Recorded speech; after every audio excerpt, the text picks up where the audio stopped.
Hi everybody, Liz Bodden here from Hammond, New York, and today I'd like to show you how we make a very simple herbal salve that we'll use for minor cuts and scrapes. My son likes it for welding burns, and the main use, however, is for chapped teat ends on our dairy cows. So all it takes is some beeswax, some herbal oils that you can make yourself, and a nice stainless steel or some other non-reactive pot to melt it all in. It's pretty easy. So let me show you. We'll get started. So we begin making our salve with the plants we're going to use. Today we're going to be using comfrey and calendula and plantain oils. So I was back out at my calendula patch and picked some flowers, filled the jar with flowers, and then poured olive oil on the top. Now you can probably use really any type of oil, but the oil is going to extract those medicinal properties from the plant. And we're going to sit this, like we did with the tinctures, in a dark place for about 2 to 3 months, is usually how long I leave them. So this calendula will go back into its dark cupboard for use later, but I did already make some calendula from a while ago. So we have that we'll strain. That's going to be, it's very healing and soothing for skin conditions. So that's why we include calendula in the salve.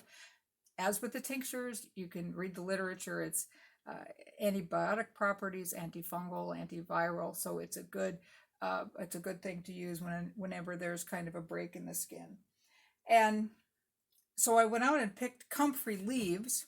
We're going to chop those leaves up, plantain as well, put them in a jar, fill the jar up with the leaves, and then put oil in. And I made some comfrey oil a long time ago. That's this lovely green color here. We're going to be putting that in, as well as the plantain oils.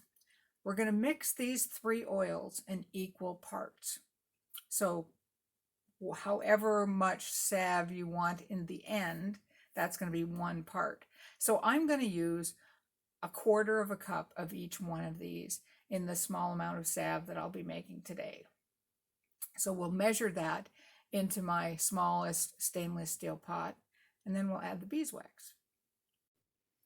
So here I have my calendula and comfrey and plantain oils together in this stainless steel pot. You want a non-reactive pot. So something that's not aluminum, that's not cast iron.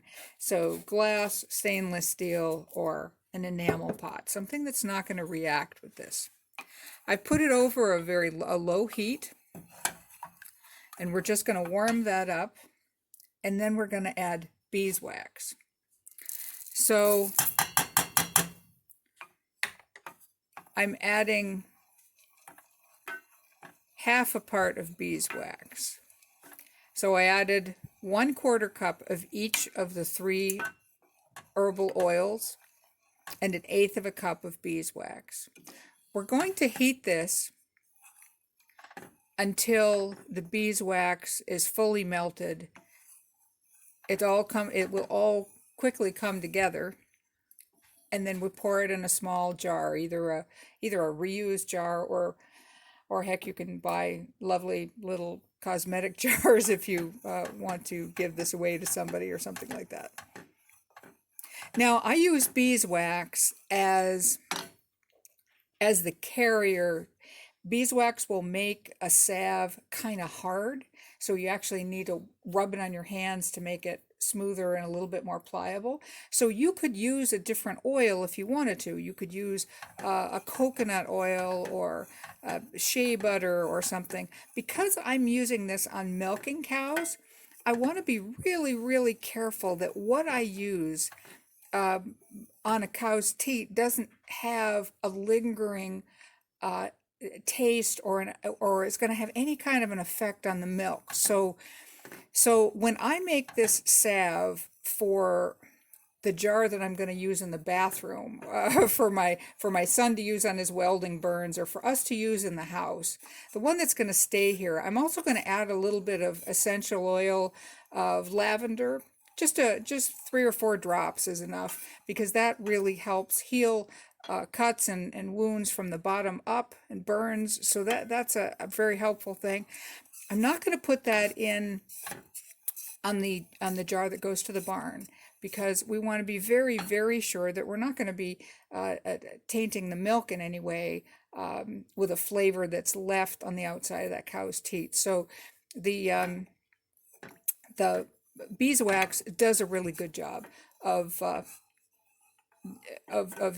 coating the cow's teat, of softening up the skin, but not leaving any kind of strange residue or any kind of off flavors. So that's why I use it here.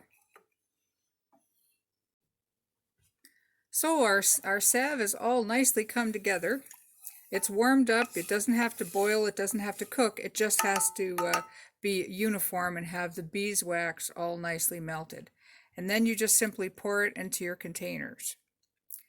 Now you can buy these plastic containers online, or I suppose in container type stores, or you can just use repurposed jars that you have around. It is nice to go to the barn with a plastic container, just because bad things happen to glass containers in barns with animals moving around and such. But and it makes for a small container that you can stick in your pocket to warm up, or something like that does actually help. So that's all there is to it. That's all we need to do. We put the lid on. It's going to cool off, and it'll harden when it cools off. If you find the salve is a little too hard for you, you can just add a little less beeswax. You can play around with the quantities, but again, we've started with a very simple math of 4 parts of oil, of a combination of oils, to 1 part of beeswax. That's what we've made here. So I hope this can help you, and you'll enjoy using this on your cows.